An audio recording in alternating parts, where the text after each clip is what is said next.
नमस्कार, मैं हूं अनुराग चड्ढा। इनसाइड विद अनुराग में आपका स्वागत है।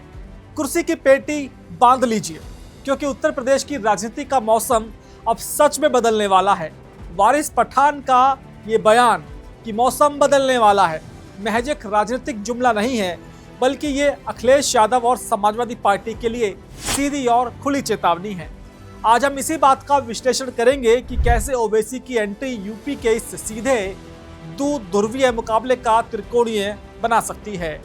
अखिलेश यादव को इससे क्या और कितना बड़ा खतरा है, इतिहास के आंकड़े क्या गवाही देते हैं, मंटेरा सीट का वो कौन सा ऐतिहासिक और जनसांख्यिक समीकरण है जिसने इसे ओवैसी का लॉन्च पैड बना दिया है, और अंततः 2027 में कौन फायदे में रहेगा और किसे इसका भारी नुकसान चुकाना पड़ेगा।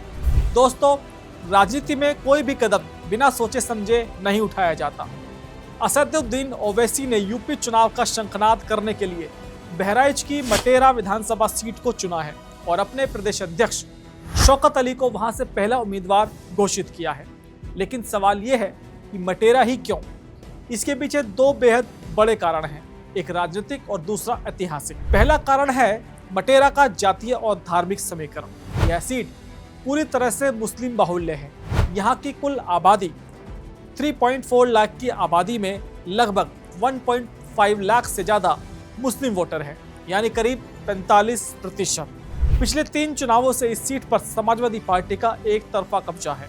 मौजूदा विधायक मारिया शाह और उनके पति यासिर शाह यहां से लगातार जीतते आए हैं। ओवैसी ने जानबूझकर समाजवादी पार्टी के सबसे मजबूत किले पर सीधा हमला बोला है।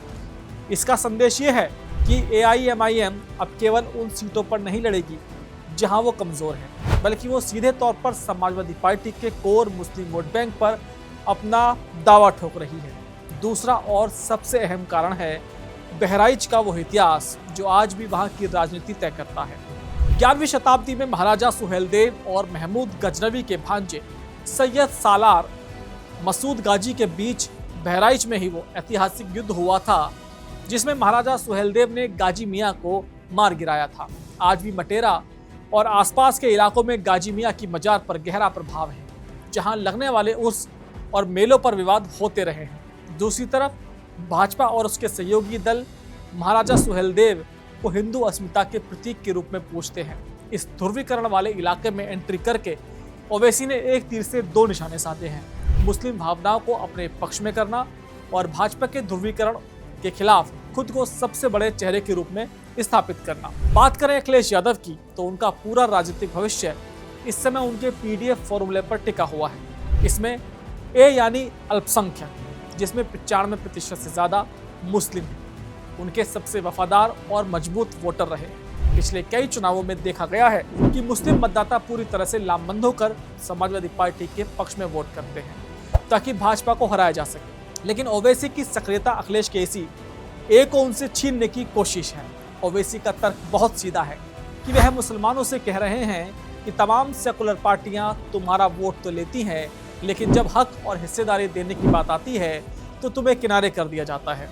ओवैसी मुसलमानों के मन में यह बात बिठाना चाहते हैं कि उन्हें अब किसी पार्टी का वोट बैंक बनकर नहीं रहना चाहिए, बल्कि अपनी खुद की लीडरशिप को डेवलप यानी कि खड़ा करना चाहिए। अगर 2027 के चुनाव में ओवैसी अखिलेश के इस 20% मुस्लिम वोट बैंक में से मात्र 2% या 3% वोट भी काटने में सफल हो जाते हैं, तो अखिलेश यादव का सत्ता में वापसी का सपना टूट सकता है। राजनीति में भविष्य का आकलन हमेशा इतिहास के चश्मे से किया जाता है। आइए 2022 के यूपी विधानसभा चुनाव के आंकड़ों पर नजर डालते हैं। AIMIM ने 95 सीटों पर अपने उम्मीदवार उतारे थे। पार्टी को कुल 4,50,900 वोट मिले। नतीजा ये रहा कि उनकी सभी सीटों पर जमानत जब्त हो गई। वो एक भी सीट नहीं जीत पाए। सतही तौर पर देखने पर यह ओवैसी की बड़ी हार लगती है, लेकिन अगर आप गहराई में जाएं तो आंकड़े चौंकाने वाले हैं। भले ही ओवैसी 0 पर आउट हुए हों, लेकिन दर्जनों ऐसी सीटें थी जहां समाजवादी पार्टी के उम्मीदवार की हार का अंतर उस सीट पर AIMIM को मिले वोटों से कम था। सीधे शब्दों में कहें, अगर वहां AIMIM का उम्मीदवार खड़ा नहीं होता तो वहां समाजवादी पार्टी को वोट मिल जाते और आज यूपी विधानसभा का गणित कुछ और ही होता। यही ओवैसी की असली ताकत है। अगर हम बिहार की तरफ देखें तो वहां ओवैसी ने सीमांचल इलाके में पूरी ताकत झोंक दी थी। उन्होंने 5 सीट जीतकर न सिर्फ अपनी ताकत दिखाई बल्कि तेजस्वी यादव और आरजेडी को इतना नुकसान पहुंचाया कि वे सत्ता के करीब पहुंचकर भी दूर रह गए। यूपी में भी ओवैसी इसी तर्ज पर काम कर रहे हैं। राज्य में मुस्लिम आबादी करीब 20% के आसपास है, जो सीधे तौर पर 50 से ज्यादा सीटों पर हार जीत तय करने की क्षमता रखती है। अगर ओवैसी 20 से 30 सीटों पर भी 10 से 15 हजार वोट काट लेते हैं तो वो डार्क हॉर्स साबित हो सकते हैं, जो भले ही रेस न जीते लेकिन समाजवादी पार्टी की हार की सबसे बड़ी वजह बन सकते हैं। ओवैसी ने लखनऊ में एक बहुत बड़ी गुगली फेंकी है। उन्होंने कहा कि हम भाजपा को रोकने के लिए गठबंधन को तैयार हैं, बशर्ते हमें बराबरी का रुतबा और सम्मान दिया जाए। यह बयान राजनीतिक नजरिए से एक बहुत बड़ा मास्टर स्ट्रोक है। दरअसल ओवैसी भी जानते हैं कि अखिलेश यादव उन्हें कभी भी गठबंधन में 50 या 100 सीटें नहीं देंगे, क्योंकि ऐसा करने से अखिलेश यादव पर मुस्लिम परस्त होने का ठप्पा लग जाएगा और उनके बचे कुचे हिंदू वोटर भी छिटक जाएंगे।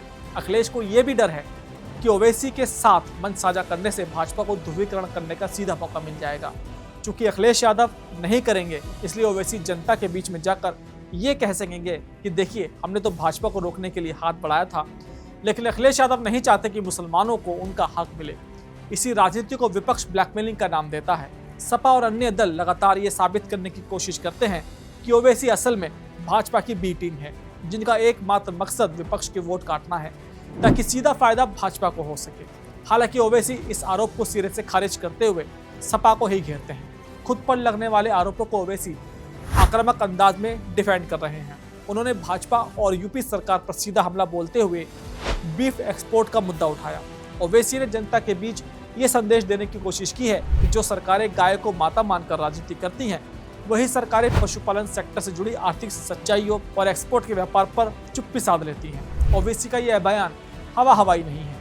वह इसके जरिए न केवल भाजपा पर हिंदुत्व की राजनीति के विरोधाभास को लेकर प्रहार कर रहे हैं, बल्कि मुस्लिम वोटरों को यह भी बता रहे हैं कि उनकी पार्टी बिना डरे सत्ता की आंखों में आंख डालकर सच बोलने की हिम्मत रखती है, जो तथाकथित सेकुलर पार्टियां कभी नहीं कर पाती। उनका संदेश साफ है कि सार्वजनिक बहस राजनीतिक नारों पर नहीं, बल्कि तथ्यों और पारदर्शिता पर होनी चाहिए।